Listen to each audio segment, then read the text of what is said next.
আমি নির্দোষ।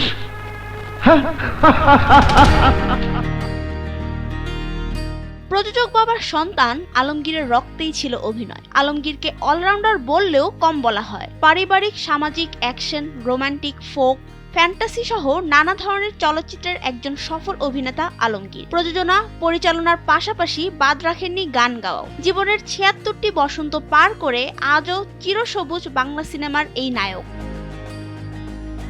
৪ এপ্রিল এই কিংবদন্তির জন্মদিন। এই উপলক্ষে ঘুরে আসা যাক তার জীবনের নানা বাঁকে। এই পর্যায়ে এসে প্রাপ্তির তালিকা দীর্ঘ হলেও অপ্রাপ্তির জায়গাটা আলমগীরের কাছে স্পষ্ট। তিনি ভালো অভিনেতা হয়ে উঠতে পারেননি, এই হলো তার আক্ষেপ, যা সারা জীবনই থেকে যাবে।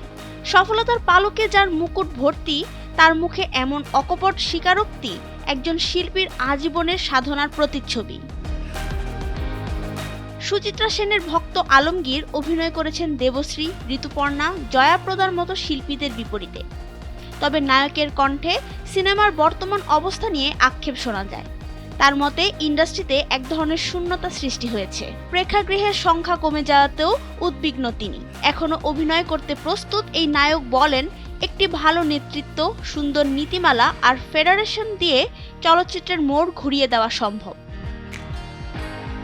সোনালী যুগের এই নায়ক জন্মদিন নিয়ে তেমন আয়োজন করেন না, বরং ৮-১০টা দিনের মতন কাটান এই দিনও। তবে পরিবারকে নিয়েই কাটে বেশিরভাগ সময়।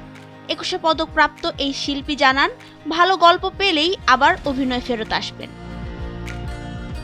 নাবিলা রহিম, সময়ের আলো।